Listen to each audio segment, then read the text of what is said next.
Okay, good evening. Good evening from Los Angeles and good morning for those of you in Asia. Welcome to the eighth and last panel of the webinar series, Historicizing Disaster Risk Management, the Ecology of Mount Isarog and its Environs. I am Stephen Acabado, Associate Professor of Anthropology and the Director of the Center for Southeast Asian Studies at UCLA. Before we start, I would like to recognize that as a land-grant institution, the Center for Southeast Asian Studies at UCLA acknowledges the Gabrielino Tongva peoples as the traditional land caretakers of Tovangar, Los Angeles Basin, and Southern Channel Islands. This webinar series is a product of collaboration among various institutions, including the Partido State University, the Polytechnic University of the Philippines, the Center for Taiwan, Philippines, Indigenous Knowledge, Local Knowledge, and Sustainable Studies, or CITIPILS, at the National Chenchi University, Taiwan, and the Program for Early Modern Southeast Asia, or PEMSEA, which is a partnership among the University of Hawaii Manoa Center for Southeast Asian Studies, Department of Anthropology, University of Washington, and the UCLA Center for Southeast Asian Studies. PEMSEA is supported by a generous grant from the Henry Luce Foundation and various UCLA units. This series is supported by the Philippine Commission on Higher Education, or CHED, the UCLA Coates Institute of Archaeology, and the UCLA Center for Medieval and Renaissance Studies. Panel 8 will discuss ways to decolonize Southeast Asian archaeology, and most of our, or all of our panelists are actively working from Southeast Asia, and they're all from Southeast Asia. Before we introduce the panelists, I would like to acknowledge the people who are behind this webinar series, especially Earl John Hernandez, who took over the coordination, or taking over, running the activities of these series. I would also like to express our gratitude to the support extended by Dr. Raul Bradesina, the Partido State University President, and Ms. Leanne Odonio, Board Secretary of PSU, for our multiple collaborations and future partnerships. I got to share this.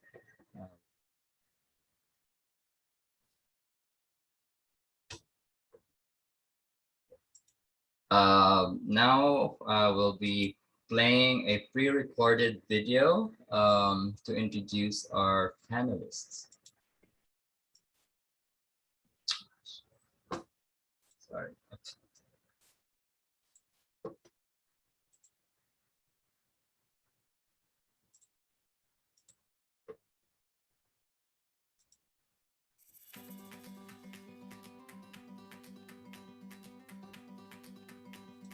The last panel of our webinar series, Panel 8, entitled Decolonizing Southeast Asian Archaeology, consists of 4 panelists and 1 moderator from Hawaii, Philippines, Indonesia, and Thailand. Our first panelist is Dr. P. Palheng from the University of Hawaii at Manoa. Dr. Heng is an ACLS Robert H. N. Ho Postdoctoral Fellow Graduate Faculty Scholar at the Center for Southeast Asian Studies and Department of Anthropology, Northern Illinois University. He received his PhD degree in anthropology from the University of Hawaii at Manoa, where he is currently an affiliate graduate faculty. Dr. Heng's archaeological research themes include religious change, urbanism, settlement patterns, landscape, political economy, socio-political organizational shift, and heritage studies. He is also interested in the intersection between heritage management, collaborative public archaeology, knowledge production, and urban development. His current project explores the transformation of urban and rural settlements in response to the demographic and political changes that took place in the adoption of Theravada Buddhism in Angkor.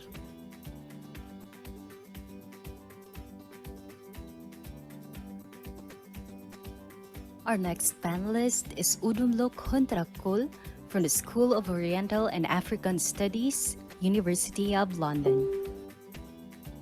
Udumlok Hunter is a PhD candidate in History of Art and Archaeology at SOAS University of London under the supervision of Professor Ashley Thompson.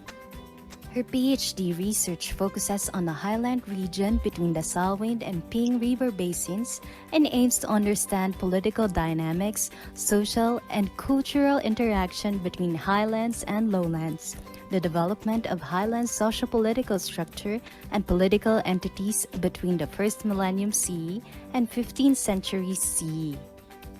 She obtained a BA in Archaeology from Silpakrun University, Thailand, MA in Social Development from Chiang Mai University, Thailand, and MA in History of Art and Archaeology from SOAS University. Prior to PhD program, she taught Archaeology, Museum, and Heritage at the Faculty of Sociology and Anthropology, Thammasat University, Thailand. Also joining our set of panelists is Panga Ardiansya from SOAS University of London.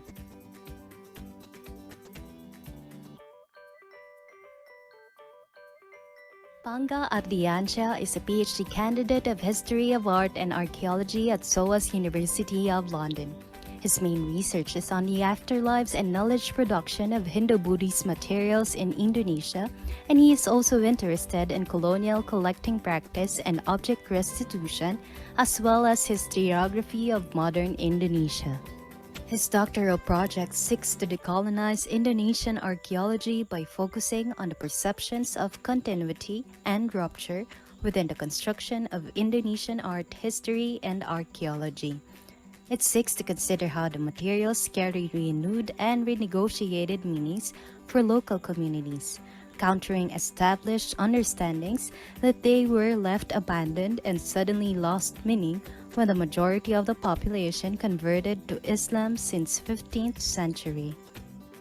He recently co-edited a volume returning Southeast Asia's past objects, museums, and restitution, which explores the lives of artifacts which have been repatriated from the West to museums in Southeast Asia.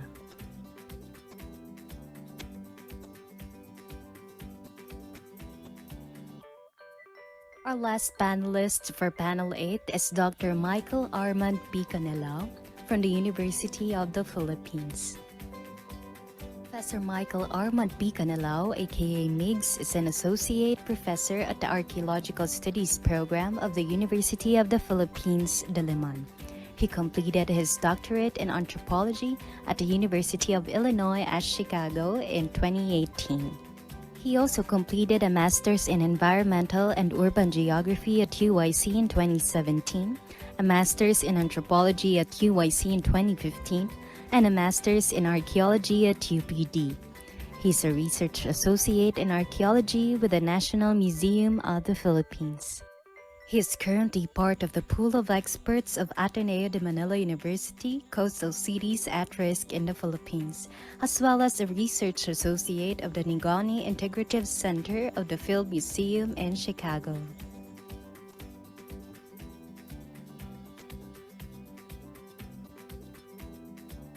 The moderator for Panel 8 is Professor Rasmi Jukungdej from Simpakun University at Bangkok, Thailand.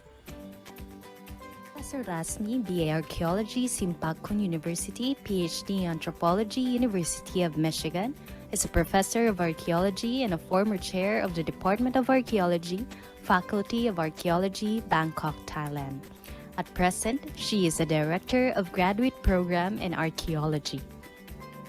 Her areas of interests include late to post-Pleistocene forager in the tropics, Southeast Asian prehistory, cave archaeology, and archaeology in ethnic education, destruction of archaeology of heritage, arts and archaeology, and contests of archaeologists in plural societies. Her areas of specialization are Mehongson and Kanchanaburi, western part of Thailand. Her recent project is Prehistoric Populations and Cultural Dynamic in Highland Pangmapa Project. Professor Rasmi is actively involved in archaeological developments and activities in Thailand, Southeast Asia. She is the current president of Indo-Pacific Prehistory Association. Apart from professional services, she has also been intensively working with the local tribal communities and Thai, as well as Southeast Asian general publics on sustainable heritage protection and archaeological education. A virtual round of applause, please, for the panel 8 panelists and moderator.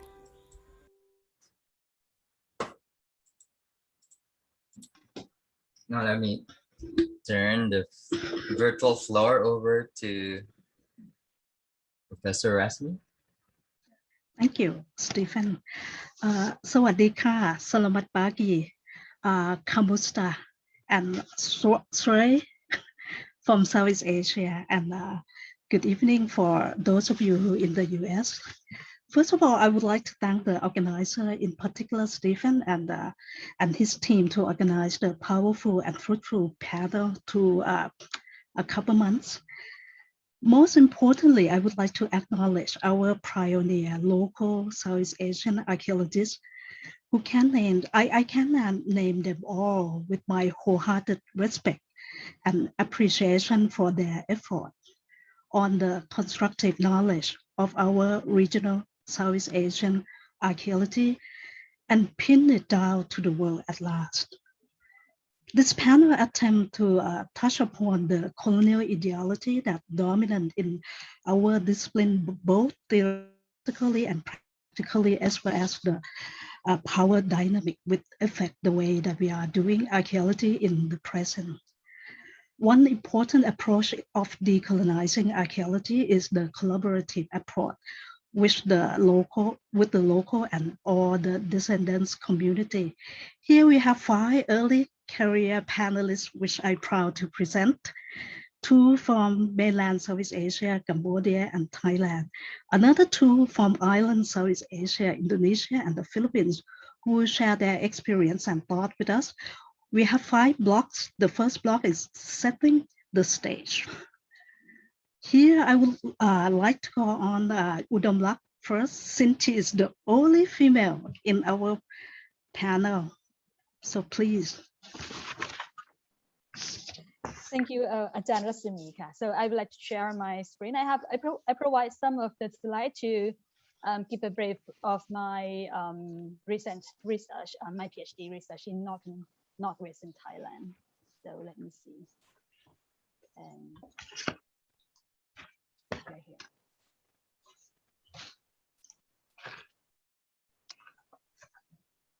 Okay. It's a bit delayed. Please bear with me. Okay. Okay, so here is my recent project as archaeologist in my PhD research, which focuses on the archaeological interpretation of the highland region of northwestern Thailand. And my research area here in the red highlight in Mae Hong Son province, and another area is in the purple highlight here in the western Thailand. So they all in the highland region. And in this research, I conducted both archaeological ground survey and excavation. And my major research question is, how can we understand the development of highland cultures and polities without being dominated by lowland-centric framework, and what were relationships between highland and lowland polities?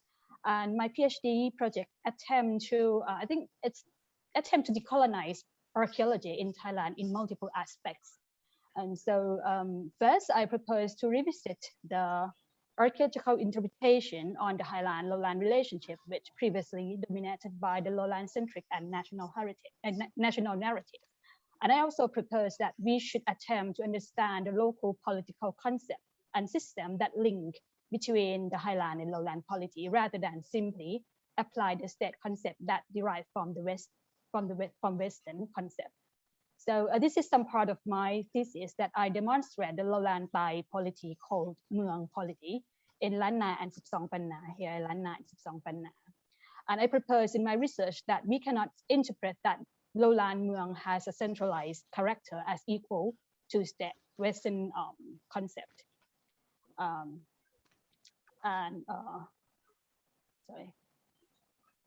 And on contrary, these lowland polities align or bite with the highland polities by the middleman, or the lowland court called it the Polam Luklam system. And in this system, political and economic interests are the focal point of negotiation. So I developed this model to see, to propose that we have a local term that we can use rather than we just simply said, okay, this is a lowland state and the highland may be autonomous, but in my research, I propose this should be some highland qualities that they deal with the lowland Muang polity. So they are in the system that we should be understand that in the regional concept rather than the general concept. So, and second, in my thesis, I attempt to understand the different worldviews of people in perceiving landscape and the way that the locals, which are my teammates, told me about their stories and memories engaged with the specific places and landscapes have provoked me to question of the different worldviews and perspective on landscape and environment. And the past people must have perceived the landscape and place different from us. Therefore, in my research, I attempt to apply local perception and working experience to interpret the ritual landscape in the archaeological sites. So in this slide, this is my teammate, which is Lahu Charman. So when I start conducting my excavation, I asked him to communicate with the spiritual being around in the sites, and then we can start the excavation after that. And then I try to understand the way that my teammate perceive their environment in the spiritual world. So this led me to try to understand the past, maybe the past people, probably the past people world when we walk through the site.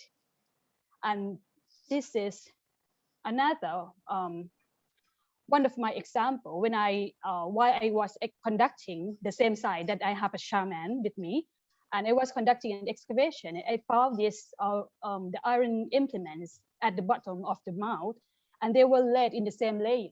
And at that time I had no idea what they were. And I then asked one of my team members, who is a shaman, and he had replied to me immediately that these objects must have belonged to a shaman. And I was curious. And he then rearranged the possible shape of this object in this shape. So yeah. So this is a shaman, and he rearranged the shape of the object that he thinks it's supposed to be. And he explained to me that they look familiar to him and similar to his ritual implements. And this photo here and here were taken later after the excavation at his house, and these are the shaman implement that he mentioned here, the implements. So overall, I think the important point in accepting different worldviews and interpretation is that it will enable the community to give their voice in archaeological work and also in heritage management. And in my opinion, this is the first step to involve the community in our work. Yeah. Thank you. And my Thank you so much. I start to feel very, exciting about this panel. The next speaker, I would like to call upon People Heng from Cambodia. Can you briefly introduce yourself and share what you have been doing recently with us, please? Hi, thank you. Thank you to Boy Stephen for inviting me to be part of this panel, and thank you, Dr. Shukang, for moderating this panel. This is my second participation in this project, in this webinar. I'm sorry, and I'll try to make this introduction short. So I'm starting with me. I was born in Siem Reap, Cambodia, so a small town south of Angkor, and that just naturally explained why I become an archaeologist. I went to the Royal University of Fine Art in Phnom Penh, the only school offering archaeology degree. And throughout that 5-year program from 1997 to 2002, I was involved with multiple training projects organized by both Cambodians and international archaeological and heritage management projects in Angkor and also in southern and central Cambodia. So throughout that program, I had the opportunities to travel around the accessible area, mostly in southern and central Cambodia. I had the opportunities to talk with the local communities, interview them about sites that I visited, or just talking about the perception of heritage in general. What has lost? What do they think heritage is, and how do we preserve it? So trying to find a middle point. Given another context is that during the 90s, looting and heritage destruction was rampant in Cambodia. It has been rampant since the late 60s when the Second Indochina War started. So when we talk with my friend and I, when we talk with villagers, it's always been this battle between villagers trying to sell their findings, their loot from the archaeological site with site preservation. So after I graduated, I worked at a heritage management conservation project in Angkor as an archaeologist. And then after a year and a half, I worked as a researcher, a manager at Heritage Watch in Cambodia, dealing with lootings and also contributing to heritage education campaign in Cambodia. So all of these perspectives give me a broad idea of Cambodia's archaeologies, as well as the construction of what heritage is. My research project for my BA was on Angkorian period, and my PhD project was on state formation during the pre-Angkorian period, using the data from example from Talat Boilawat in Stung Treng, which is located along the Mekong River in northeastern Cambodia. And I also worked with Dr. Miriam Stark through the Greater Angkor project in Angkor, excavating settlements inside Angkorian enclosures and outside of Angkorian enclosures from 2011 to 2014. And my current project looks at religious change during the late Angkorian period. So from the Angkorian Hindu Mahayana Buddhist religious practices to Theravada Buddhist religious practices, and how that influence and how that affect local communities at the landscape level and also at the Angkor urban core. So my current projects shift me back to the construction of heritage, since the construction of heritage in Cambodia focused on being Hindu or being Theravada Buddhist, and how Angkor itself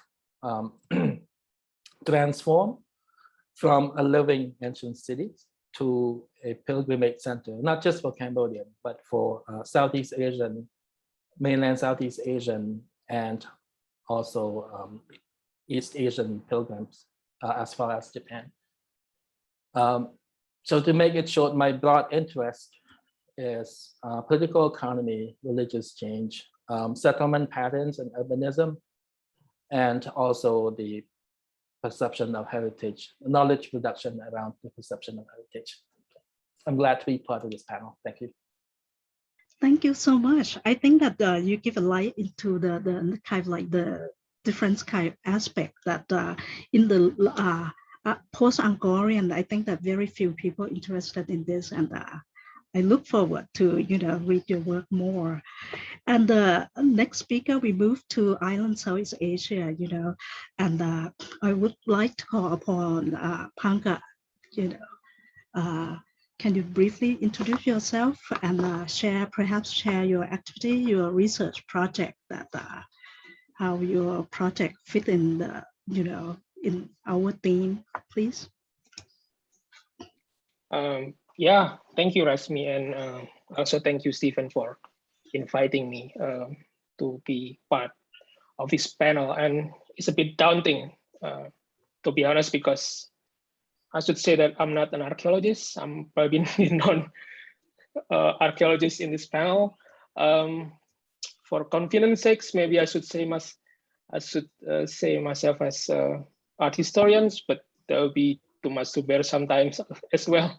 But anyway, I'm going to start this maybe brief introduction about myself with a bit elaboration on what I'm doing right now with my doctoral project, which is still in infancy. I'm still in my first year, transitioning into my second year.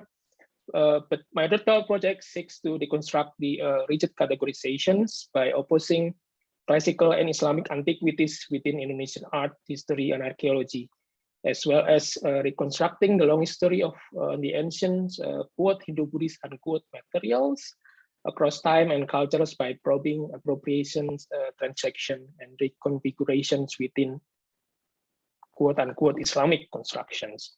In Indonesia, it has been generally accepted that and presented without further consideration that the archaeology of Indonesia is evolutionarily divided into prehistorical, Indo-Buddhist, Islamic, and colonial periods.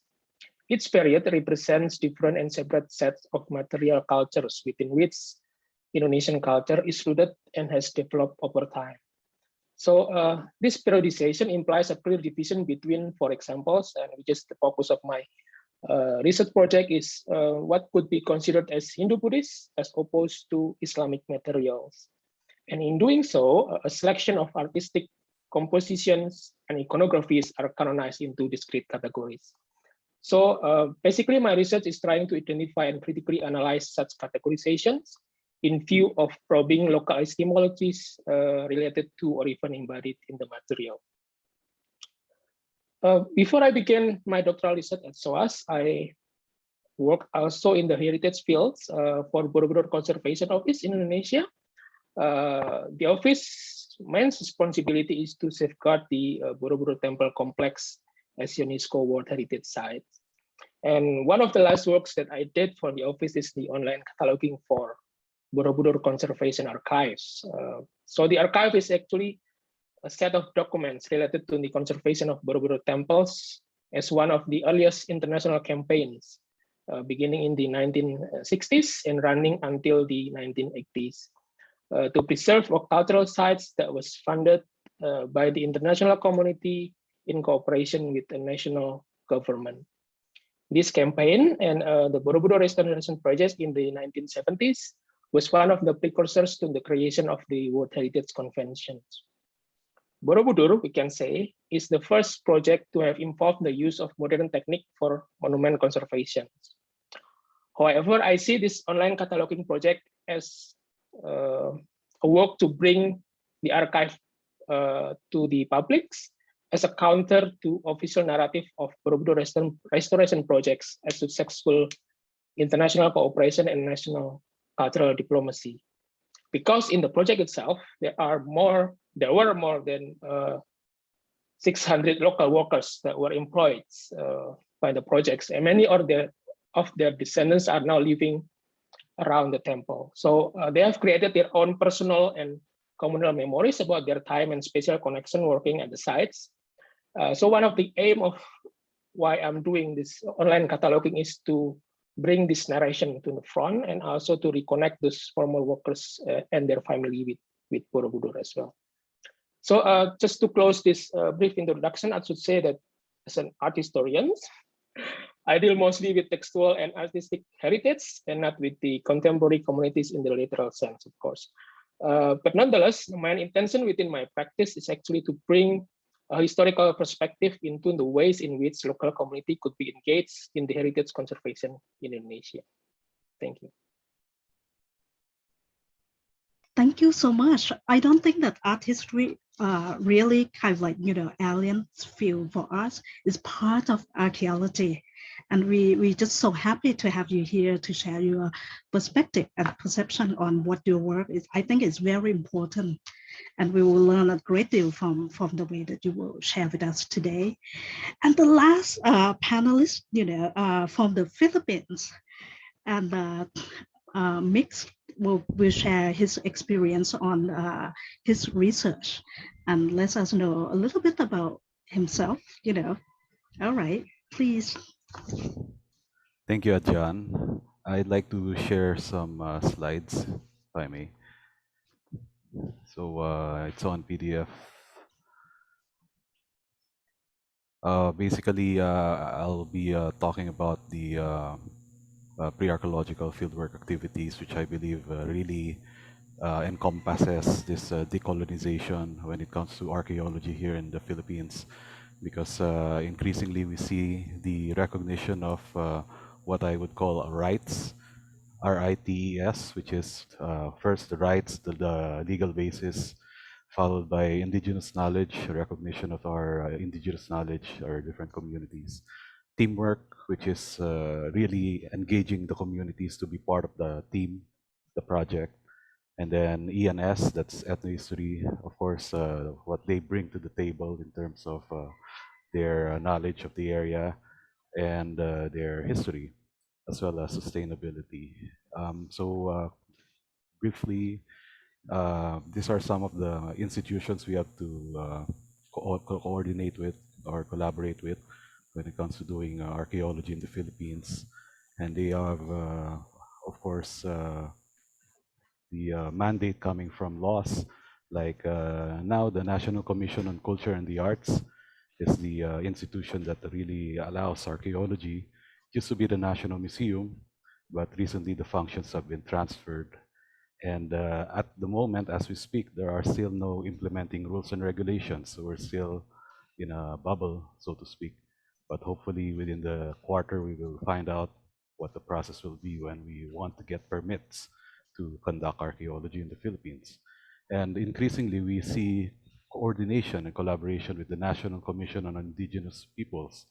And I think bulk of my presentation is really going to focus on this. Of course, their mandate is enshrined in Republic Act number 8371, which is the recognition of indigenous cultural communities and indigenous peoples. Now, on the informal side of things, we also have to do our courtesy calls and collaboration with the local government units. So various levels, barangay, municipality, city, or even the province. So our rights, in terms of rights, so we usually follow the protocol, which is at the moment still top down. We begin with the regional director, as in this slide, where we do our courtesy call with the Commission on Indigenous Peoples regional director, who is based in Baguio City. And then from the director, we move to the provincial level.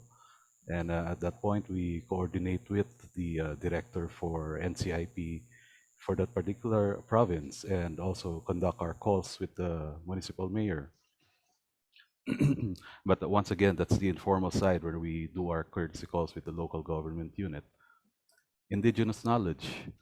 Also, at this point, we want to explain through the indigenous knowledge systems and practices mechanism. We want to explain to the communities what we want to do, and how we can have a synergy of effort, how they can contribute to the effort, and how we can also benefit, being for them being our stakeholders as well.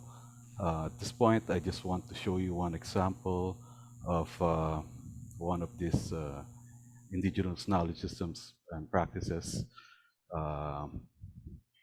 process. So it's just a quick clip, if I may. So I'm sharing it now and playing now.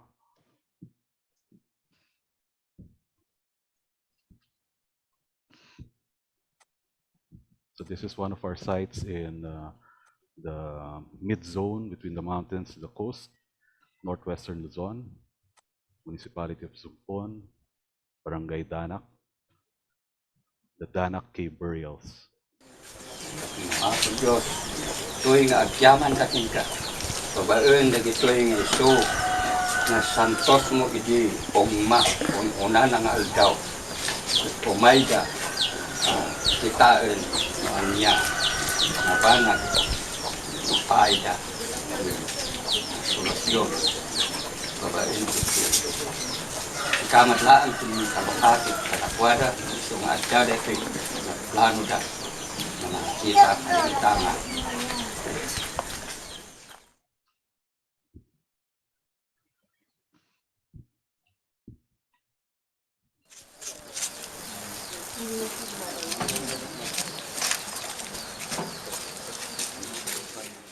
So as part of the indigenous knowledge systems and practices mechanism, we went through that ritual, and lucky for our team, we were given permission by the ancestor spirits, because the bile was cardinal red rather than pink, which is the right color to indicate that spirits agree with our visit. So teamwork.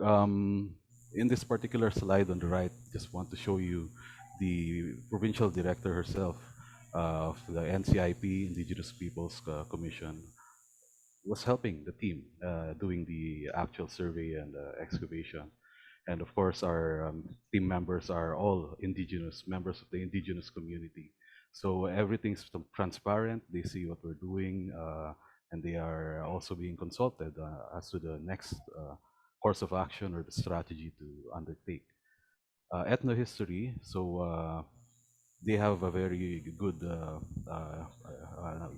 knowledge of the place and the history of the place. So in this particular case, we were looking for a crash site, and they provided us some of the spoons that were fashioned out of the aluminum coming from the airplane. So very useful information, and we were able to have a synergy of efforts in that particular project. Sustainability. So this is more long-term, I would say, but maybe starting with in the beginning, as you know, social media is a very popular tool nowadays. The pandemic, it's a recourse for a lot of our, for a lot of people. So if it's possible to have our day by day, day to day, week to week documentation of what's happening in our site, and then being able to make this accessible through social media. And then, of course, there's the nightly lectures that you can have if you have an archaeological field school, or you can even have exhibits right at the site. And the more long-term, I would say, is really how we could recruit locals to be trained in archaeology, maybe even formally educated in archaeology. So with that, I'd like to end the presentation. I'd like to thank Dr. Acabado as well as Director Liknachan of NCIP Isabela. Thank you. Thank you so much, Mick. I think that you wrap up with the whole kind of like collaborative process that you start from the beginning, and I sincerely appreciate that of how sensitive that you're aware of the working with the area that you have to involve the community into your research. Well, we already hear all of the background of the impressive, early career archaeologists. Now we turn to the block 2, which is, on the understanding Southeast Asian archaeology from the Southeast Asian perspective. So I wonder that I have a question that as a Southeast Asian archaeologist that practicing archaeology in your country or in the region, how did you get to be interested in the discipline? Some of you already said people, and but did you train in your country or abroad? Could you briefly kind of state a little bit. We can start from Bangka. He said, "Oh, I'm art historian. I'm not archaeologist." Maybe we start with him, please. Yeah, thank you, Rasmi. Yeah, this is a very interesting question for me, and I should say that I'm taking a long way road to be involved in these disciplines. Originally, I don't have any appropriate educational background on archaeology or history or even art history from my undergrad study. So I began working for Borobudur Conservation Office as well, that would be more than a decade ago, actually, as an interpreter. But then I was slowly moved and employed to provide education programs to both locals and students from all around Indonesia about Borobudur that are visiting the site at the time. So for these works, I learned about the history of the temple from reading the available historical and archaeological books in the office library. And it was during this work of copywriting heritage education material that I noticed a visible gap in the historical life of Borobudur. So the life of the temple seems to die down shortly after its construction in the 19th century, only to be actively dug up into attention from the early 19th century by the European interventions through colonial apparatus. So there is like 10 century of gap for the historiography of Borobudur. So that's my basic question, why that's happening, why no one is actually writing about that. I don't have the answer. I couldn't find the answer during my works in Borobudur, but it was during my master's study at SOAS. Also, that I gradually become aware that these perceptions come from the ways in which knowledge of Borobudur or the construction of knowledge of Borobudur, as well as other Hindu-Buddhist remains in Indonesia, has been constructed mainly through Dutch and British scholarships during the colonial period in the present-day Indonesia. And this awareness has driven me to focus my master dissertation on the imposition of the narrative for Borobudur by British, Dutch, and Thai historiography, effectively stamping out Japanese account. So I studied this in my master study at SOAS, but then when I returned to my works in Borobudur after my study abroad, I realized that this keen awareness on the knowledge production and historiography in the heritage formation of archaeological sites with Hindu-Buddhist origin is still not very common in Indonesia.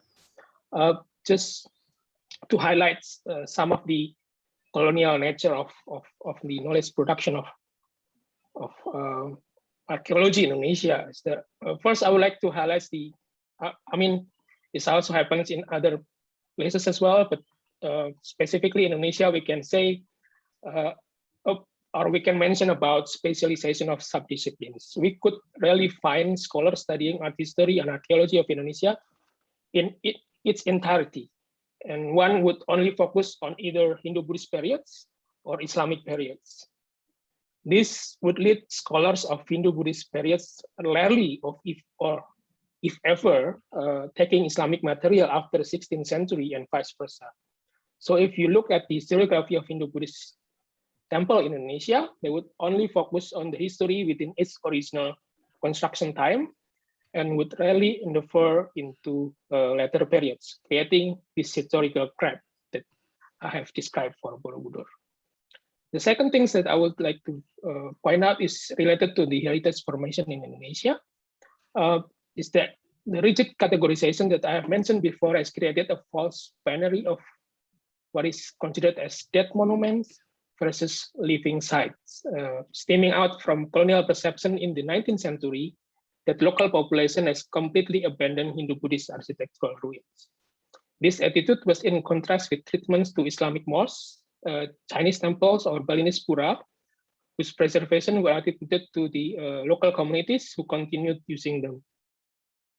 So in the case of Hindu-Buddhist temple in Indonesia, the colonial administrations have granted the authority to care for them and would later be replaced by the state government after the Indonesian independence, of course.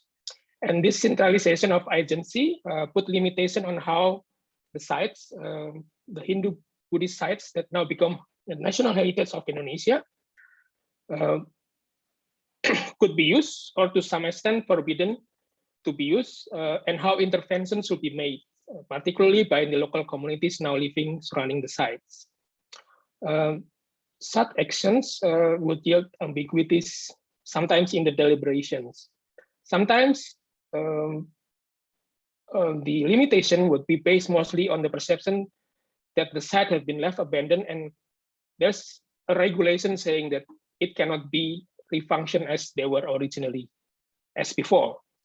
But on the other time, when the local communities try to perform or create new value off and on the sites, sometimes or most of the time, I would say, the archaeologists would dismiss and reject such value or creating such value when they think it differs from the site's original context. So that's what actually drive me to do my doctoral project right now, is to actually to give this historical perspective that this local appropriation is actually, we can trace it back to in time, and it's not a new thing. It's already happening in the past as well. So maybe that's what I'm trying to say with my project right now.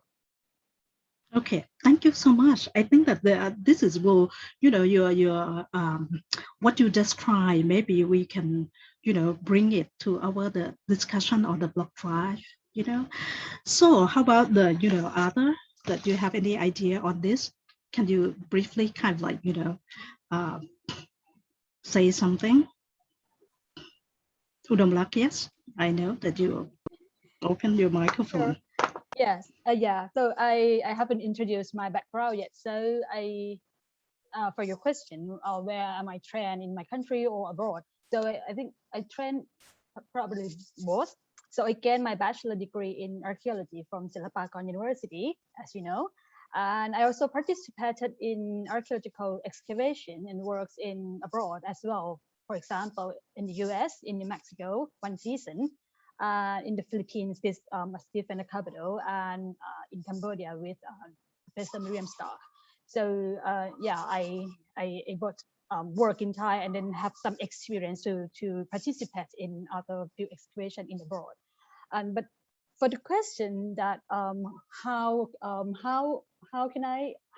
did I get in to be interested in the discipline, right? So I can't really remember when I got to be interested in this discipline.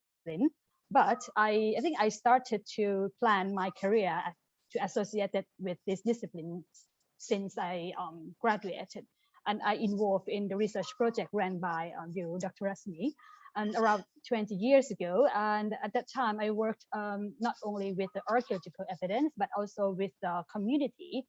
And then we encounter some of the dissonance perception between scholars, archaeologists as an academic scholar, and the community, is that the way that we define heritage and the meaning that we define, that is a bit different, and we have some negotiation. So that time I started to think about, we as an archaeologist, we just cannot only work with the evidence or just the object or specimen as you described.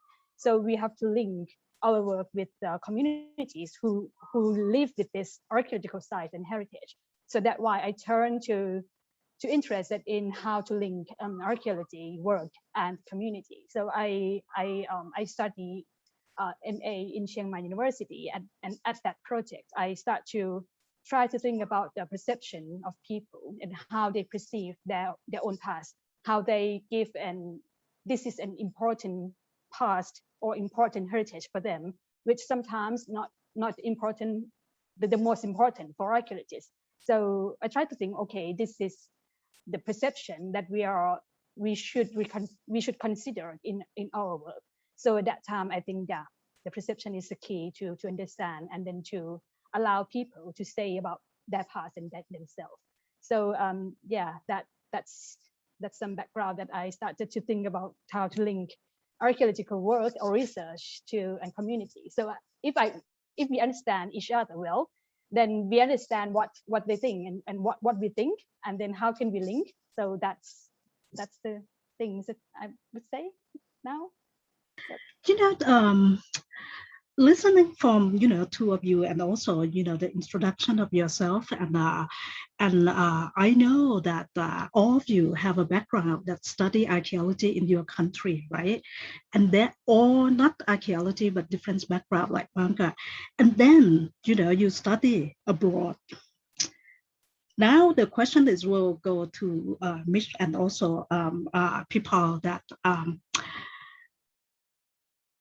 do you think that the practice of archaeology in our region, or even the way that we shape our thought, it's still largely colonial in nature? Because we use the Western kind of like concept. I mean, urbanism, political economy, environmental sustainability. Is that, I mean, I just wonder. So ahead, either, people or mix, I'll go Okay. after next. No, not at all. just to make it lively, a lot of people, maybe sleeping in Europe or America. So I would say in the Philippines, there's still a bit of that kind of the impression that it's still colonial. Um, well, in my experience, some folks who just come in, they expect that things will be prepared for them ahead of time, and then they will feel uneasy if there are delays, which is something Asian, I believe, right? I mean, we expect some delays because of things that we do not expect to happen out in the field. But yeah, I guess in terms of timekeeping, Ajahn, yeah, you'd see that kind of I guess collision in terms of time, on the notion of time out in the field. And the idea that in general you just put money into it and it will work. that general idea that you just put a couple of dollars, $100 or more, and maybe it will work the problem. Yep.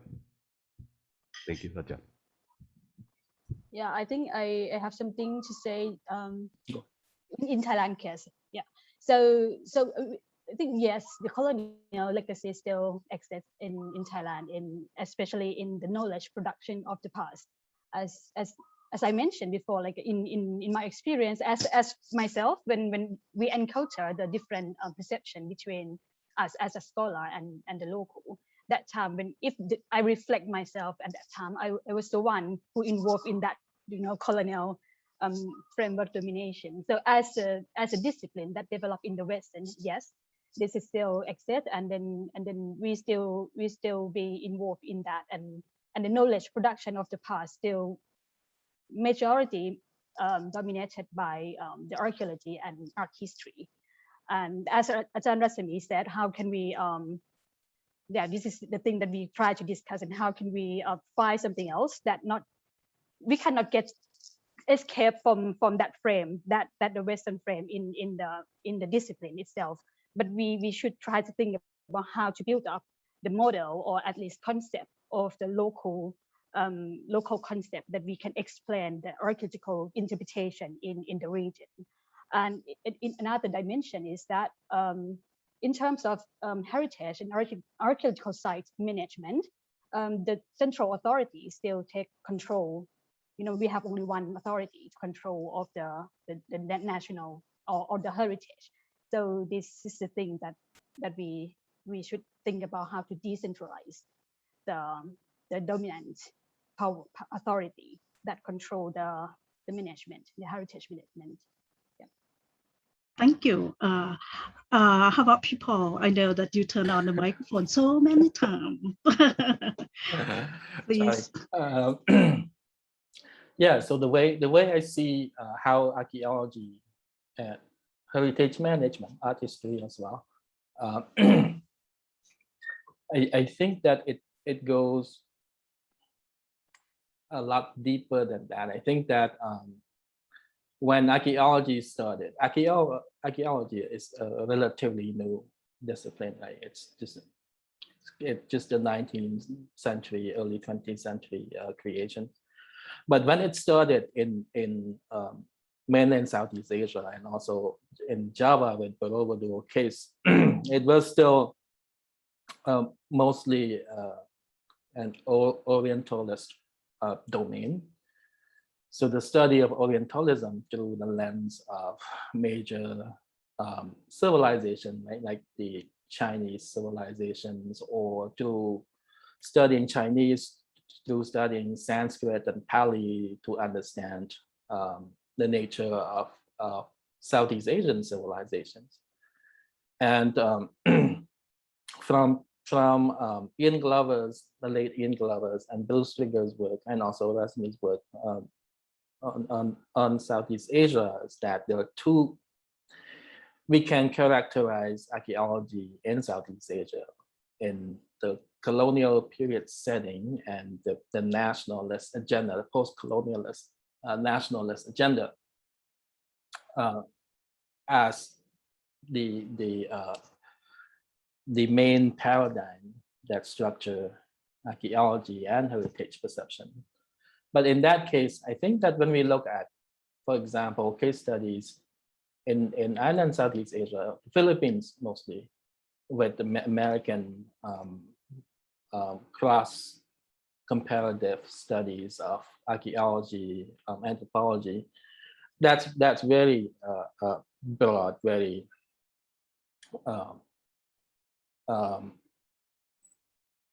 comparative oriented. So it takes away the local perspectives, but emphasize regional or global similarities. But then when we look at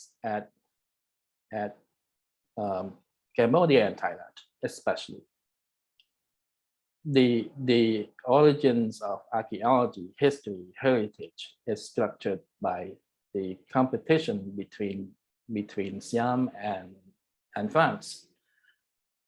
So at the political level, archaeology being done in both Cambodia and Thailand feed into the construction of nation state. What is Thai? What characterized Thai versus what characterized Khmer, right? And that involved Theravada Buddhism.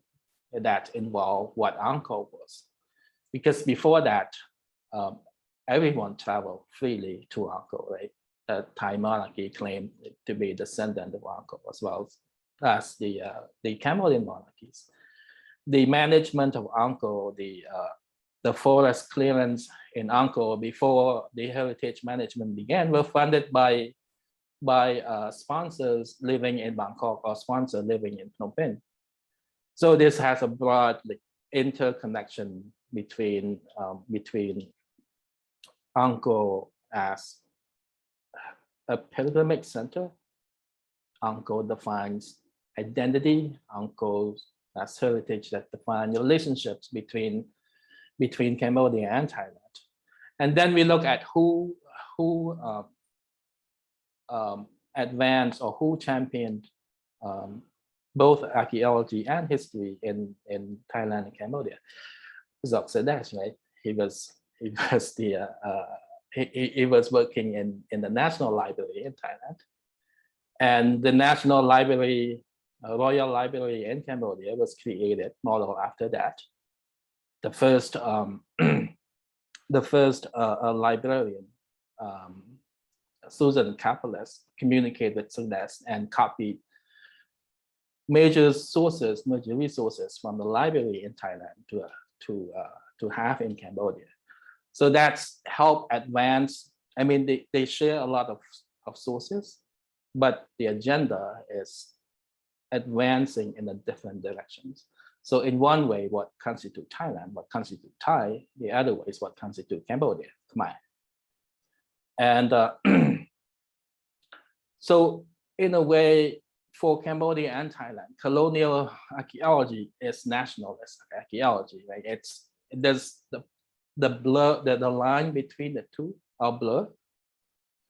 And to a certain extent, we're still doing it. And what I think, because of the wars in Cambodia that disrupt the archaeological work in Cambodia, it paused all the advancement in the field, because by the 70s, Cambodia was looking to host SPAFA, so to open that sort of nationalist agenda of archaeology to a more broader regional perspective, right? But because of the war, everything sort of was falling apart.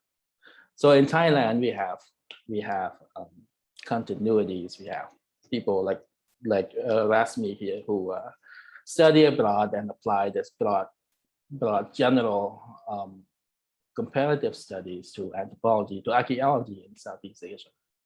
And Cambodia, in that case, only began in the 90s, when the Faculty of Archaeology reopened with the help of international researchers and professors from the US, from Germany, from France, from Japan, and the trend only recently started. So I see that we are still practicing nationalist or colonialist archaeology, but at the same time, trying to grasp the relationship, or to grasp these competing agenda, nationalist agenda and cross-cultural comparative agenda.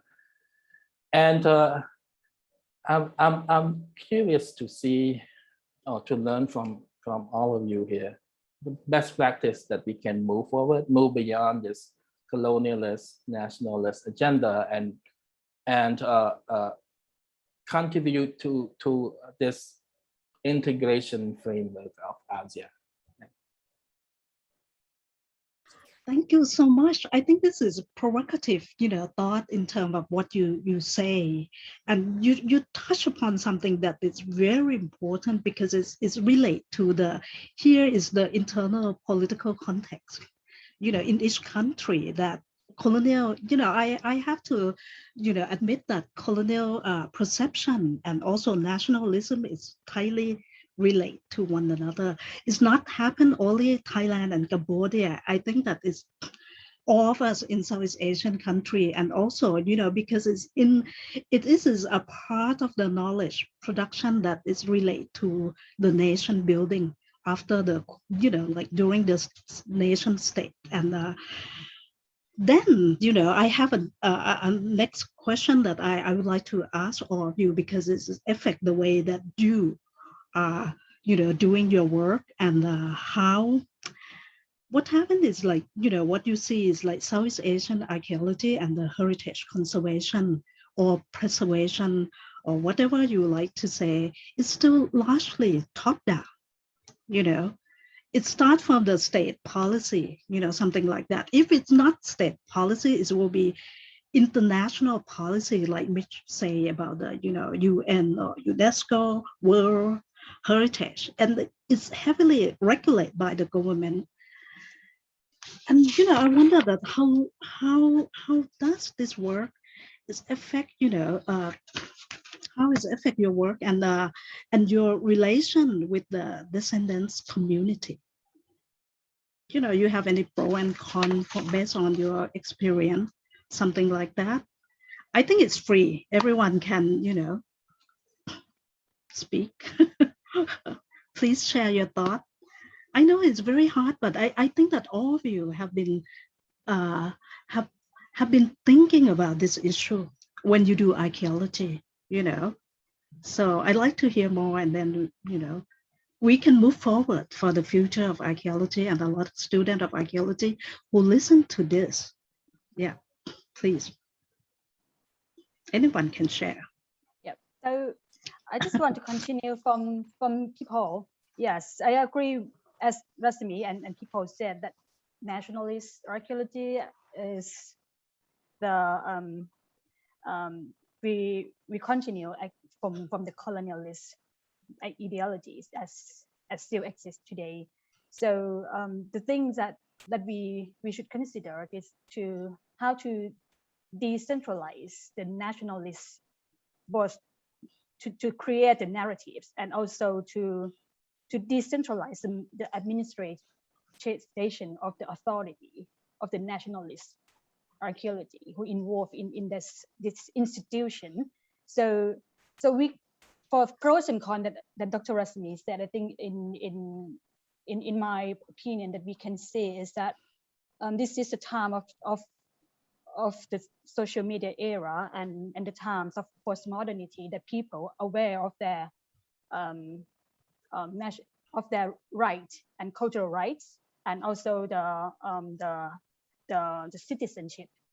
So we see lots of phenomena that people, local community, negotiate with the national narratives and national authority. For example, in Thailand, we see the recent movement of the people in northeastern Thailand to calling for the repatriation. This might related to Panga work.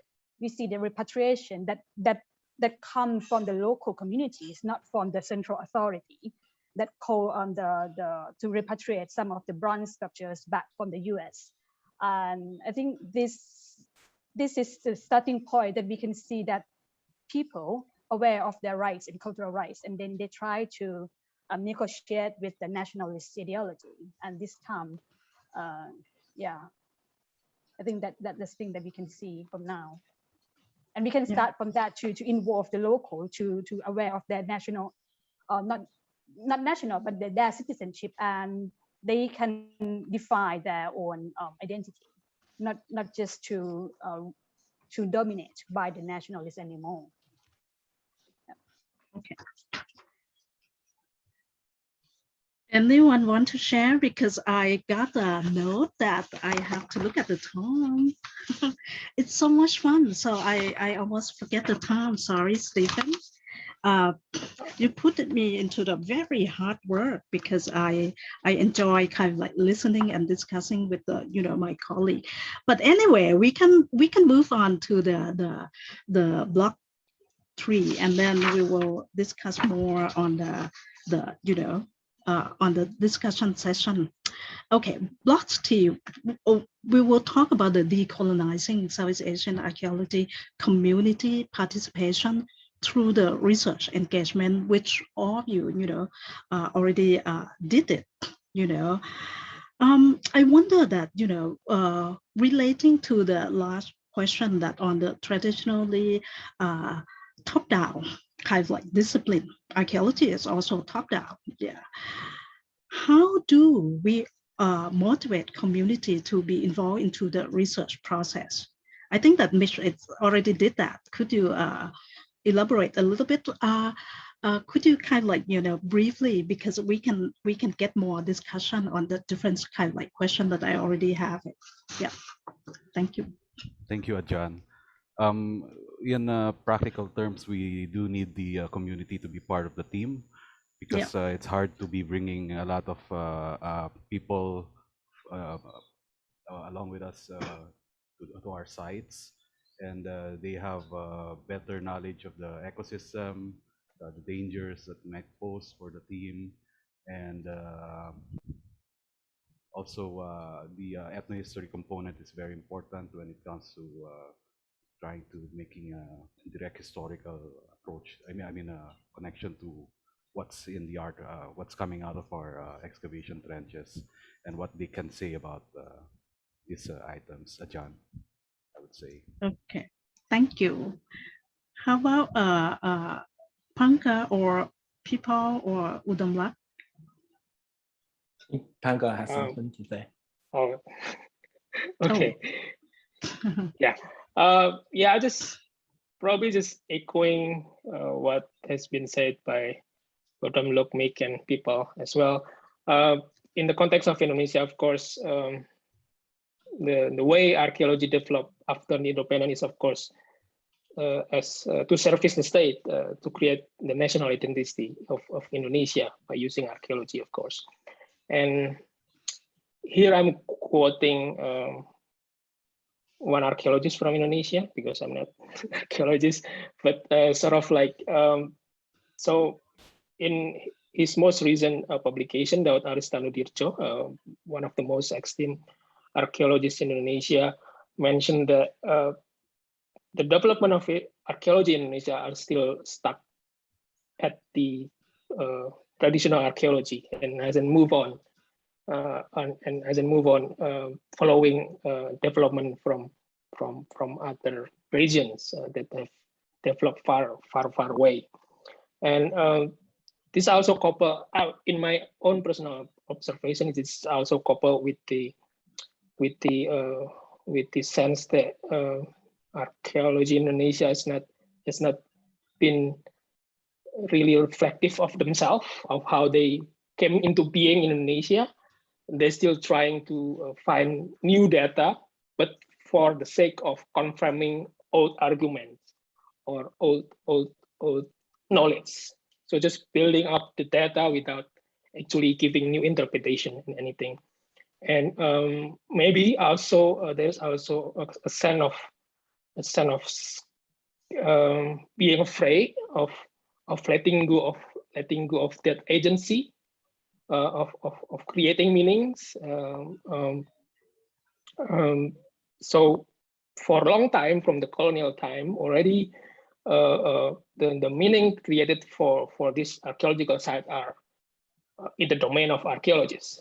So they have the agency, they have the power to create meanings. And I would say that there's also a certain degree of being afraid to let go of that power.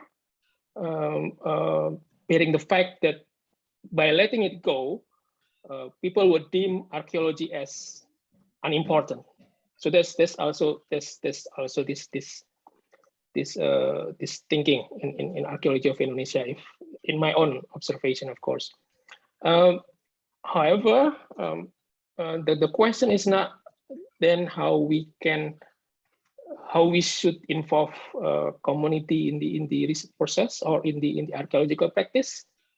They've been dying to be involved. I mean, the community has been dying to be involved in the community in the research. But then the question for me is actually to then how then the archaeology or the practice of archaeology open its door to this kind of process. So it should start from within first, before we start questioning what ways we can involve the community. But from within, from the archaeology, we should start by saying that, oh, we are open to this kind of process. Taking example from Borobudur case, people living in the surrounding area are already, I mean, really passionate about being involved with the conservation of Borobudur, being involved with creating no meaning for Borobudur. But then they have been dismissed for so long, from the 70s, from the 60s. So now today, they seem to be discouraged. They don't want to be involved anymore. So because they have been dismissed for so long. So the question is then, so after we open ourselves, then the question is also to motivate them to actually get re-encourage them again. So in that way. So I think that's probably two questions that we should ask ourselves in the practice of archaeology in Indonesia. Thank you so much. How about people and Udumlok? You have anything else, to add on this? Yeah, I probably add something. Continue from Panga. Yeah, I was thinking about your question too. Like, yes, we in my PhD thesis, I involved some of the communities to my project. At that time, like because PhD you did it yourself alone, and then when I start to talk to the communities, and then like just ask them about question, how to plan to do the survey and the excavation, And I feel that that time, like they are so enthusiastic to be involved, and then ask me back the question, what am I doing here, and what's my research question about, and yeah, the conversation went quite well, and then they co-planning with me on field planning for field survey and some excavation as well. And then even I returned back to Bangkok. Sometimes I received a call from my former team members asking me a question that, oh, they went to the forest somewhere in the mountain while they harvesting their crops, and then they found something similar that we did in survey and excavation. And then they just asked me the question, if I want to go back and then work with them again on defining and explain to them what is this. So this is start to, I think, curiosity for them as a starting point, that they keen to learn more on the heritage and archaeological conservation. And then I'm thinking further that for if they already involved, so what's next? So the thing that we have to think for them is that can they gain the benefits in involving this? You know what I mean? So this is not just the academic discussion, but this is about their interest, their economic interest, probably. So because in the monuments law in Thailand, we don't allow people, the community, to be able to access or employ the sites yet. So we have to think about how can we provide them the channel that they can use to employ the economic interest in the heritage management. So this can be sustained, that they can develop their own interest in academic, and then they can also improve their interest on developing the sites for their own benefits. Yeah, thank you. Okay, so the thing is, like, most of you working on the issue that you have your own interest, right? You have your own research interest, which will fit with your academic kind of like research question, which might be the same like the local interest, right? They might interest for the economic benefit, like for the tourist destination or something else, or or for the,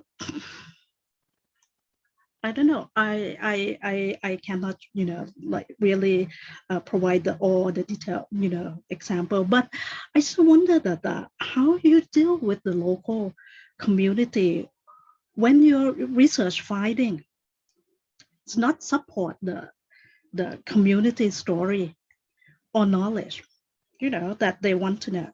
Say, I don't know whether we haven't talked that all of your site is related to the descendants community or not. Okay, Pankaj say that, oh well, the descendant community feel that this is they can relate, they have a story, but or maybe people also say that in the site that he worked, people can relate to the story and their own history.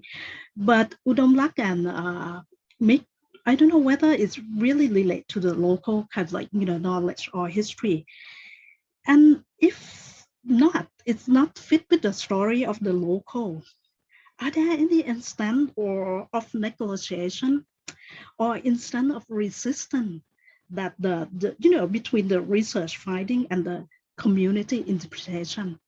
You see what I mean? When you do research for your own sake. Of course, you collaborate with the local community, but at the end, your result is really, fit our story or not. If not, how do you do it? Anyone can start, please. Like, make use the local history, right? You incorporate the local community from the beginning of your project. I mean, how do you do it, and what do you learn from that? Yes, Ajahn, thank you. Could you put the microphone closer? Yeah, thank you. Okay, Ajahn.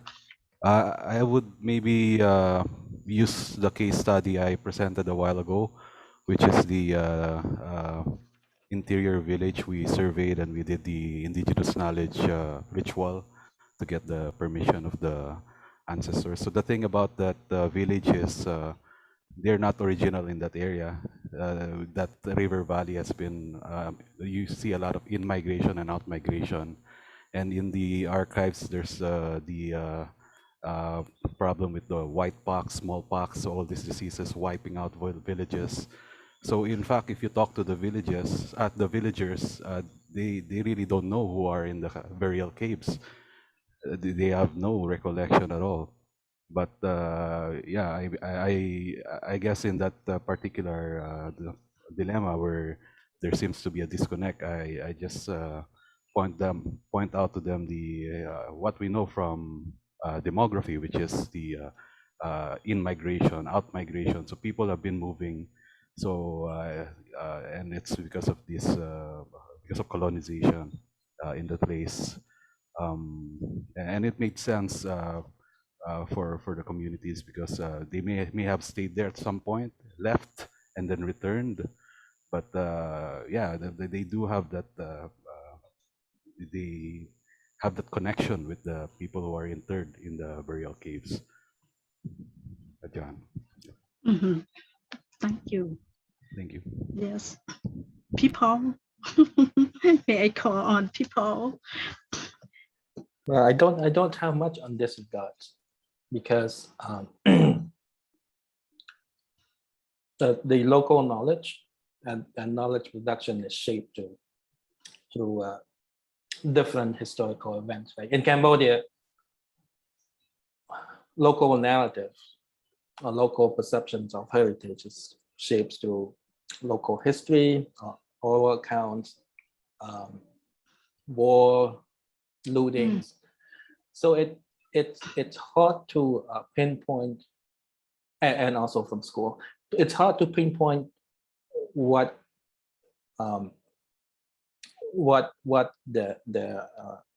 is the perception of what is the story that related to the site that we are trying to get at.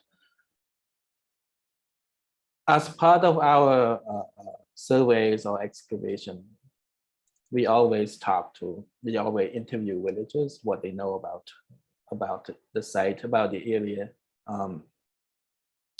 and then we will tell them what we have, like from surface ceramics, from architectural remains on site, give them dates and everything like that. So that's mostly going along well.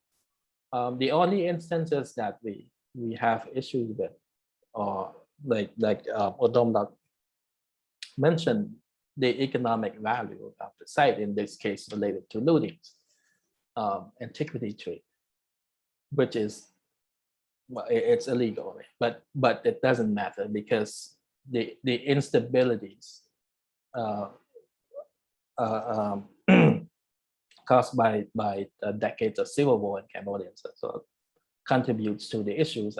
And most people grew up in the time, like in the 80s, 70s, 80s, 90s, where lootings is very common, and some people dug in the field, found an artifact, and sold in the market. That is our clash. That's very common. What are we trying to say? I mean, by some of my colleagues would be like, "Oh, it's an act of treason," but from my understanding of the case, it's using that sort of tactic, using that perceptions that every archaeological artifact has to be preserved, like, regardless. It doesn't translate well to those communities. It takes a long-term commitment. It takes multiple visits. It takes knowing a local community leaders or someone that the community respect, right? Because when we go to a site, we always involve either head of the village or a local, mostly male men that know the area, and those people happen to be a respectable figure in the communities, and that helped us translate what we want, what we find, and what the villagers, what their communities think of the sites, think of the artifacts. So for the most part, it helped. I know that this doesn't really answer your question, but that's one way that we involve local communities. A lot of time, those people that work with us during the excavation and survey, they spend time observing us, so we become people being observed, playing reverse role, and they will ask questions like, "What are you doing? What the point of this? What do you do next?" And then when they've heard that our charcoal analysis could cost over $300, $500, they was like, "Well, that costs more than I sell these golds. Like, why are you spending money doing this research?" Right? So there's a conflict of interest there, and that after 2 or 3 weeks, that would translate well, and they themselves would talk to the other villagers that no, they're doing this not for gold, because what they do is more expensive than just finding and selling these golds. So I think one step toward that public involvement direction is just getting community members involved in our project. Just take it slow, talk them through the process. In most cases, a lot of people in the rural areas are illiterate. So they learn through doing things, which archaeology is very good at. Like, we train students to doing things. And so through times, those people in the long run that work with us, I actually have a few of my colleagues who were my former workmen, and now they are a professional archaeologist, not having no degree, but they can run excavation, they can manage the project, they take care of the logistics of the fieldwork. So I think that in the long run, what contributes to our effort in community involvement. Thank you. Thank you. I think that the case of Cambodia it's also very interesting, because it have a civil war that happened, and the history, or the relationship with the people in the, at the site, and the community who has migrate or diaspora into the different direction and come back. Maybe you don't have a historical connection to the place, or not the descendants community, but and this will be important for the future research, that we can compare it to the case like Syria, that we have a lot of people that have the similar question, or Iraq, or Afghanistan. I think that it still have some value that is very important, and it is important to pursue it in terms of what kind of strategy that archaeologists will work. And I like the way that you talk about it takes a long time to really know the community, to involve the community leader to this, because it's important to get the trust.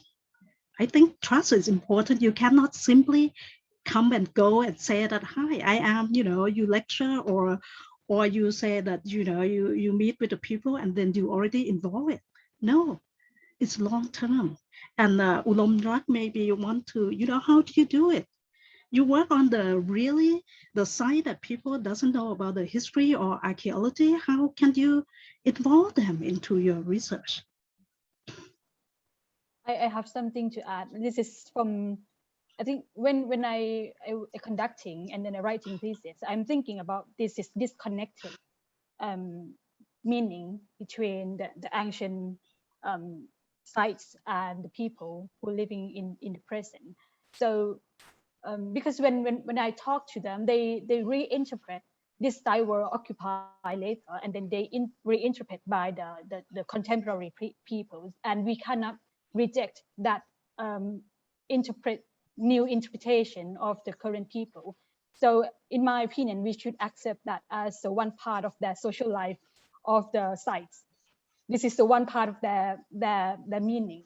So we just cannot stick on the original meaning of the site, but we have to see people who interact with the site, who give the meaning to the site. So this one site or one archaeological site has so many meaning. It depends on their relationship with the people who inhabit or who exploit the site, who live in the site in later period. So this is the thing that we should, I think, yeah, we should consider. All right, now it's getting very exciting. You know, we know the state of knowledge from all of you, and then now we get into block 4 that we're looking for the future. You know, we want to translational research and sustainability and the future of Southeast Asian archaeology.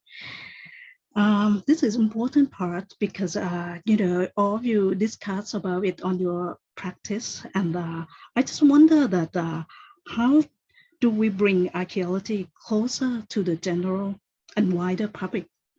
You know, we talk about local community already, but how can we bring our work into the wider public? And how do you translate the side of the past, you know, the side of archaeology to the local vernaculars? How do you do that? I mean, it's really, it's pull our, you know, our body in terms of, you know, you need to serve your academic community, but at the same time, you need to serve society. If you want to get the funding, if you want to really do a long-term research, you have to speak the language that the funding agency wants you. But at the same time, you have to compromise your work and negotiate with how you do archaeology with the local community. What is the meaning of archaeology to them? So they have some awareness and they feel that they are part of it. You know, this is their own part as well. How do you do that? Branka, I'd like to listen to your opinion. Yeah, these are very tough questions. Okay, first, I'm gonna answer this from the point of view of heritage management, perhaps. And before we talk about speaking in local vernacular or speaking in local words or anything, I think the first thing that we should do is to actually deconstruct and well, in a way, decolonize the knowledge of archaeology of Indonesia, the knowledge of Hindu-Buddhist temples that have become heritage in Indonesia. That we need to ground it first into the localized epistemology. In my research, I seek to understand the site and their aesthetic manifestation through the view of local ontology. So, looking for this local ontology, using this as a prism, as a point of view to understand the local sites, the heritage sites. And it also means blurring the lines between East and West so that everything is connected right now. And in a way, speaking about heritage in Indonesia, there are a trend actually in the past few years that we see the flourishing of amateur archaeological societies and heritage fan club in Indonesia. So I would say that there's one possibility to bring the archaeology or heritage sites closer to the public through this kind of society, to this kind of fan club. Also to encourage more representation and participation in the disciplines, because maybe the young member would then study archaeology in the higher education in university, probably. They would encourage to do that because of their introduction into archaeology or heritage in the fan club.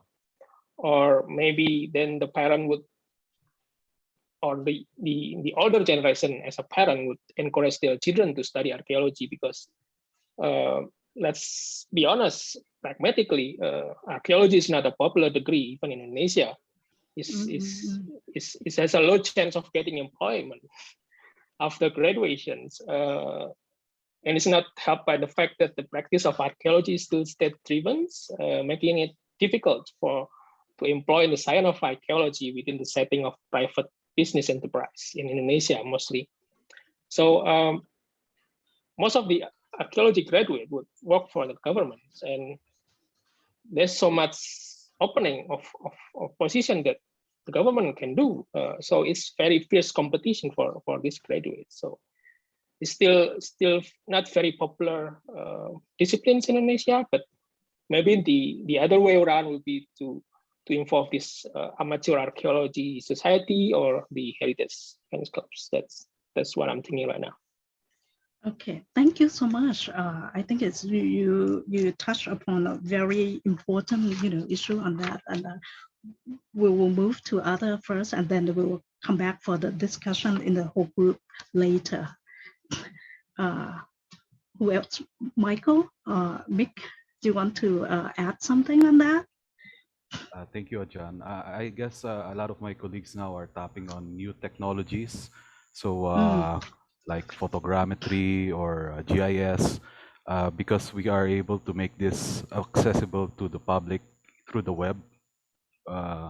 And if we are able to integrate all our preliminary findings into this GIS-based story maps, then it becomes accessible not only to the local but also the national. Photogrammetry in terms of creating that sort of augmented reality and being able to also view some of the exciting finds. Or I know one of my colleagues is doing it with cave paintings, so she's able to recreate this and make it accessible. At least it can be accessible in the internet. Ajahn. Yep. Okay, thank you. Yeah.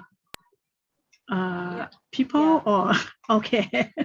Yeah, so yeah, I agree with Panga that the first step that we should consider for involve the public in case of Thailand is that we should decolonize the knowledge production. That's not just holding from one groups of people or one groups of scholar, and be allowed to have the independent scholar who working in other discipline or to come to work with us. So this can be the archaeology will be something that not just a privilege for only one group of people, but we working with collaborate with other discipline, and this will widely known among people. And also this should be decentralized for the authority on the management, that the local administration and local communities have the authority to be involved or participate in managing their own heritage. So this is the first step that we should consider. And then, yeah, I agree with Mitch as well on the new media, new technology, that this provide accessibility for the locals, because we know that some of the national heritage was kept in secretly somewhere else, and people can't access and to see or to learn. So if you have a 3D and the kids in school or program can access to learn and to see that, to discuss about this through this technology, should be able to open for public as well. People, you have anything to add on that?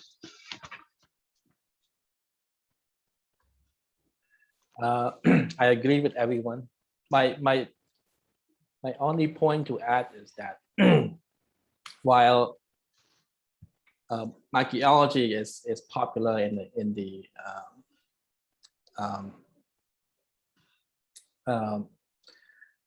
movies like Indiana Jones and stuff like that, that's not real, right? But we need to point out that archaeology, heritage, and heritage is religion is identity, and that's just intertwined. And the way heritage is perceived, interpreted, changed through times, through who give its meaning, be it religions, be it scientific research, or be it the conspiracy theorists. But those different meanings could cause conflict, right? So we see like recent armed clash between Cambodia and China. We see the destruction of the Buddhist statues in Afghanistan, and we see the execution of archaeologists in Syria. And that has to do with heritage. But heritage involves many kinds of identities too. Everyone has a stake in this identity making, from the local communities, from at a personal level associated with heritage. What is it? What does it mean to them at the local level, local and personal level? But what that kind of heritage means to national level, and then to the next step, international level, right? Like the World Heritage Site. So this making and continuing makings of identities associated with heritage would give everyone a stake into it, not just archaeologists. You don't have to become an archaeologist or a heritage manager to be involved with archaeology, but give you a basic understanding of how you can derive identity, how can you derive a common sense, a common place using heritage, like part of world heritage, a sense of belonging. That is important. That I think that should be our priority to convey to the public, regardless of any country. Okay. Thank you so much. I think that you have given me a lot of thought in terms of, like, what should we do for the future of the Southeast Asian archaeology. Now this is like more personal, kind of like personal experience of your own that most of you, with the exception of Panka, teaching in the university, right?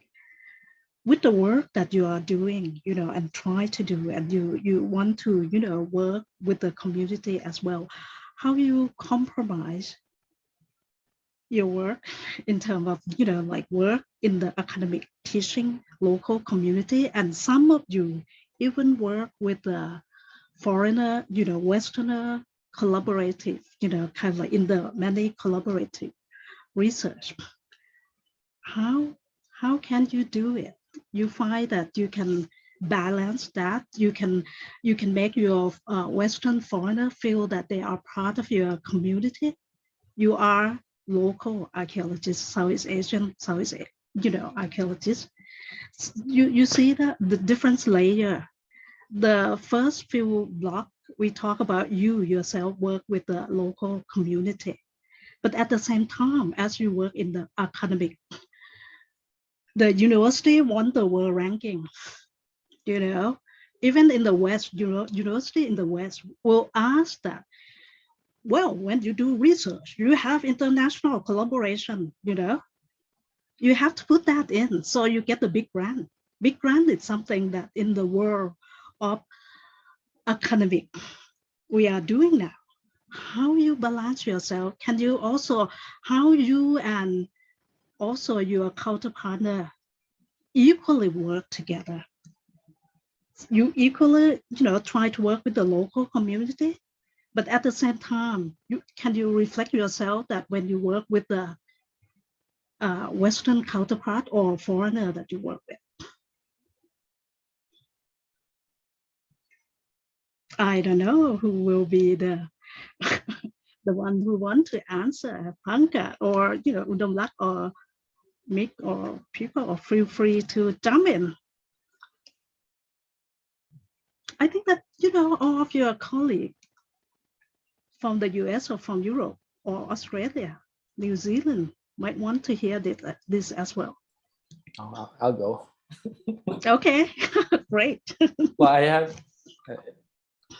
I would say I have a different experience, but I would say that my archaeology training from Cambodia to the US always involved the collaborative research. In part because our program in Cambodia was founded recently, or reopened in the 1990s, and that involved support from UNESCO. And so that brought foreign teachers to teach our classes.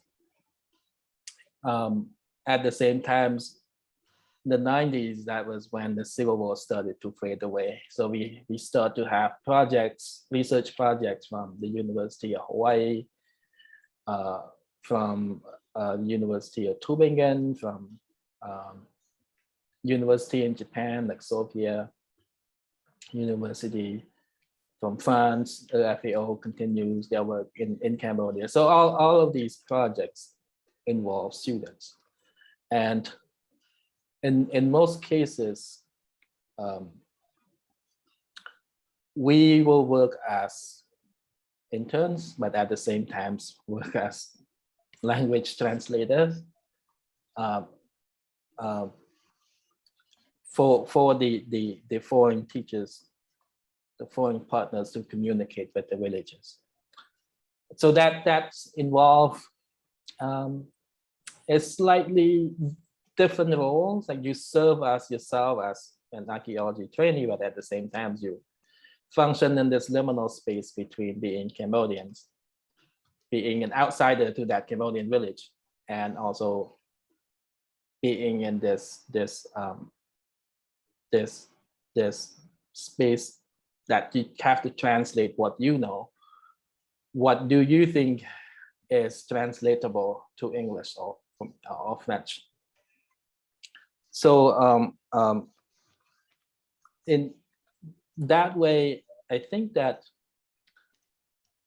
archaeology's collaborative archaeology projects are complicated because it involves multiple parties, multiple players. And as a Cambodian, I feel like my responsibility is to make sure the project would run smoother. Feels like you manage a lot of things behind the scene, especially if the local communities refuse access or give us a difficult time. Then there's a lot of negotiations behind the scene, and generally the translator do the work. Right? Mm-hmm. Because when it comes to that, the thought process during that time is not to involve our foreign collaborators, because that usually doesn't help. It helped in some cases because access to site, when they see foreigners, locals see foreigners, they tend to allow us in. Because otherwise they think of archaeologists, local archaeologists, as looters. So there are many aspects of that. But at a different level that I would like to touch on is that in the past, collaborative projects tend to be that local archaeologists or local interns are data collectors. So no input in the direction of the project, no input in the research questions or the making of that project. You're just there because you can you understand the language, you can translate, or you can function as a field archaeologist, a field surveyors for some international projects. But through recent collaborations, future research should involve local archaeologists as an equal partner, in the sense that when you have a project and applying for international grants, prior arrangement should be made, at least that you have a local collaborators that would share a common or research questions, common research objective, and that in the field they should form equal partner running your project, and after running the projects, making field reports, making publications, which all should also involve local archaeologists. I can go on and on, but I would rather hear from you because I already talked about it in the last session. Okay. Thank you. I think that I didn't watch the time, because I really enjoy our panel, and I have to sorry that we have only a few minutes left before our panel end.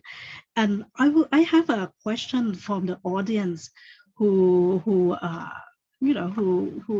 kind of like wrote. We got quite a number of questions. Okay. All right. I have one from Michelle SBO. She asked though that with the Southeast Asian projects involving international collaboration, do the Southeast Asian or the local archaeologists in the team always have the main say or control on how the project will be run, managed, or probably more control of comment? See, the thing is, a lot of project is, the project, you get the money from the Western counterpart, right? And then you are co-director. The question is, can you have anything to say on that? If you run the collaborative project, tough one. Anyone want to answer that? From my experience, the project that I run recently, I do have a saying, but that my experience is not common to other projects in Cambodia. Yeah, okay, you have that. And also, another question is from someone who not archaeologist. I love to read this because it's important that we have the audience who are not archaeologists. He said that, thank you for this panel. I am a Southeast Asian and was an inspiring scholar. Now I am primary and administrator doing an independent research. And I am, disillusioned by the conflict priority in academia. Actually, decolonization to me means embrace the why for what of the descendants or people of that place of the get on, centering the people of the place and integrating them should be, forethought rather than an afterthought. I agree. Are there archaeology training programs in South Asia that actively recruit and center descendants or people of the place from the get-go, and precisely because of this realization?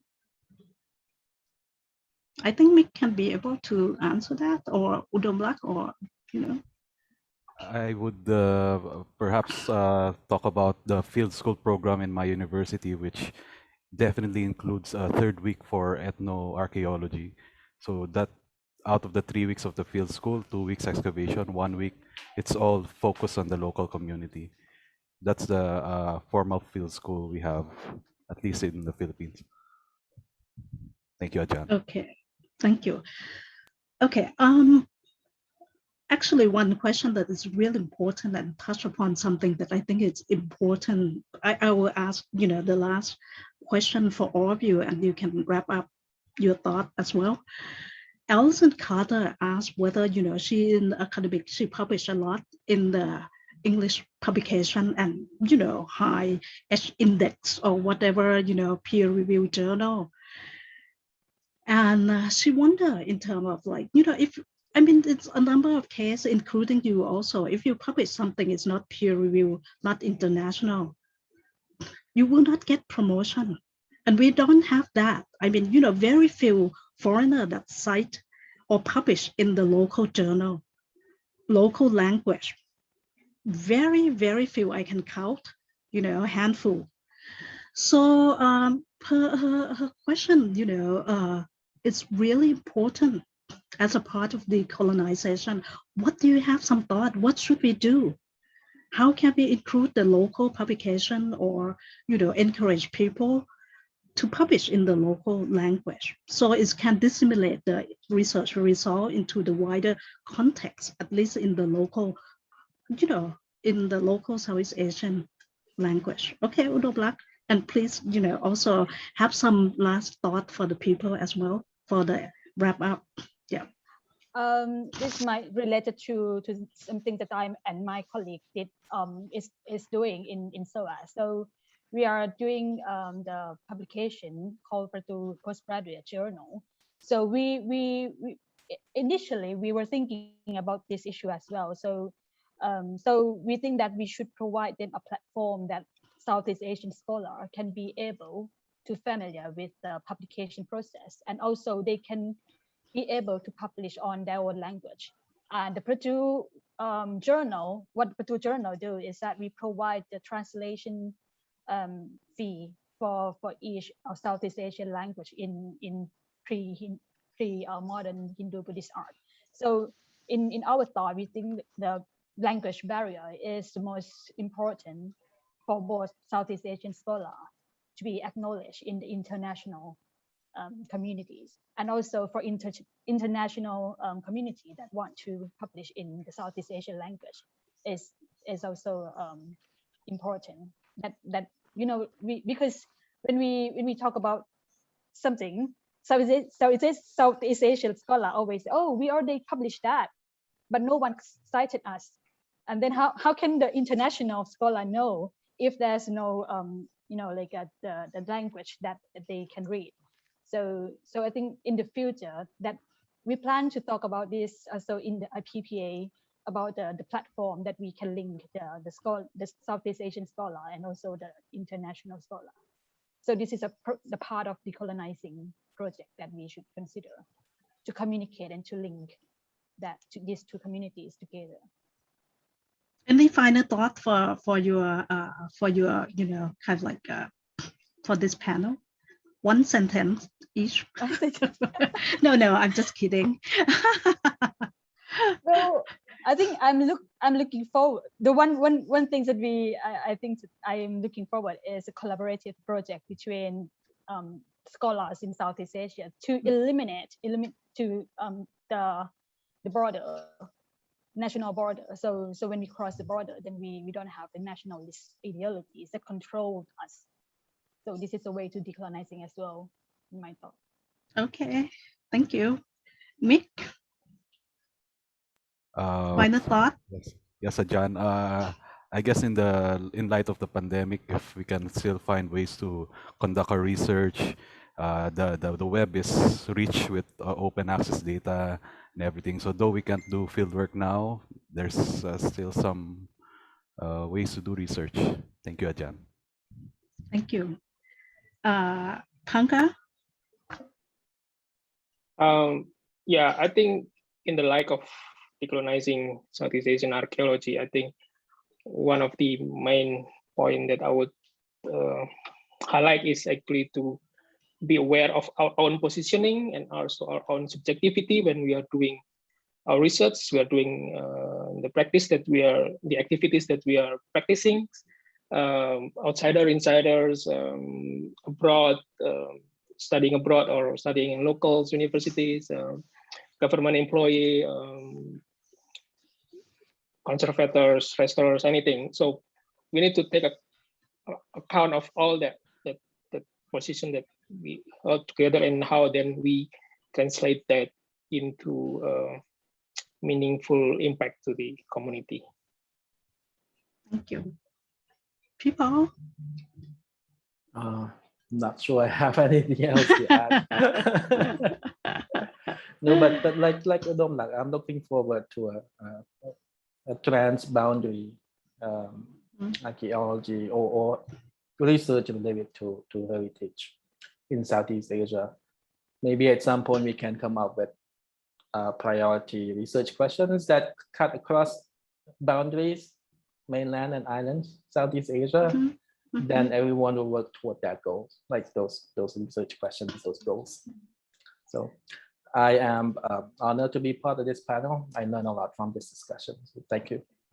Thank you so much. And as I am a moderator, I think that I have a final word to wrap up everything. Also, I have learned a great deal of the, from your thought and your experience. And it's kind of like a student that's still learning. And I think that having a critical analysis of the social political relation that relate to the, archaeological practice is important, that we need to we need to contextualize that and deconstruct and decolonize, whatever happened. And that is very important.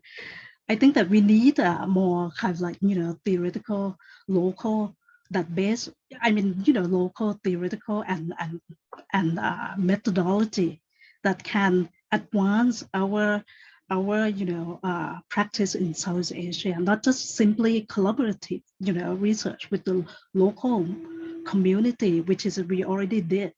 And we have to think more in terms of, theory and practice that we can contribute to the field of, archaeology as a whole.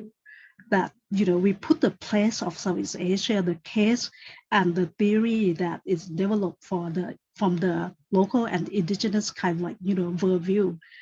That will be something that we can advance the Southeast Asian archaeology and decolonizing archaeology in our region. Thank you so much, Stephen, that invited me to participate in this, great panel, and I'm grateful for that. Thank you.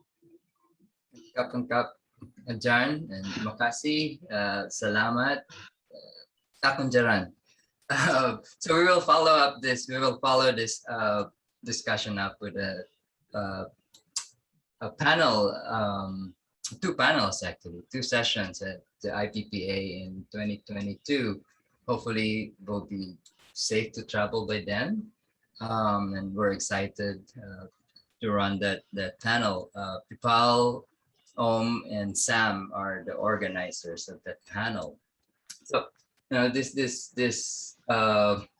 discussion is really close to my heart. As some of you know, I advocate for community engagement and the decolonization of what we do, whatever that means. And I think for me, it's the involvement of the people that we work with. We don't deal with dead people. Yes, we excavate them, but it has implications on contemporary peoples.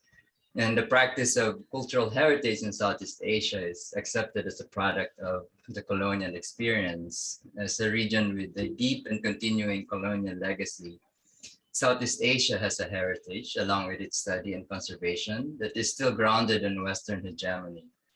Its history, however, should not stop us from recognizing the importance of the concept in the socio-political realm. Yes, the concept of heritage is born out of colonialism, but it is also a powerful tool to combat colonialist ideas. More importantly, it provides the ones colonized to redefine and establish ethnic identities devoid of the baggage of subjugation, a process that is part of the development of social solidarity and national identity. Archaeology is in the best position to contribute to these discussions, as the discipline is primarily concerned with tangible heritage, and archaeologists frequently work with descendant communities. This aspect of archaeology, commonly referred to as public or community archaeology, is a significant shift in the practice of the discipline. With the active involvement of stakeholders in our work, communities can relate with the long forgotten past to their cultural identities, empower them to own their past, and provide a better appreciation of the work of archaeologists. This panel aptly calls for an engaged Southeast Asian archaeology to develop a more nuanced discussion on cultural heritage and archaeology. So thank you, everyone. This is the last panel of our 8 panel series. And I think this is the most attended panel. So we're saving the best for last. So from Los Angeles, muchas gracias. Thank you. Thank you. Bye. Congratulations for this great, panel. You bring the light to the community. So we'll continue the discussion, and as Om mentioned, we need to break those national barriers, and this is the first step, I think. And Zoom, what the pandemic has done as a silver lining, gave us, as Maids mentioned, an avenue to work together. Yeah. Thank you. See you in Chiang Mai next year. See you. See you, boy. Thank you, everyone. Bye bye. Bye Talk to you later. bye. Bye. Thank you, everyone. Bye bye.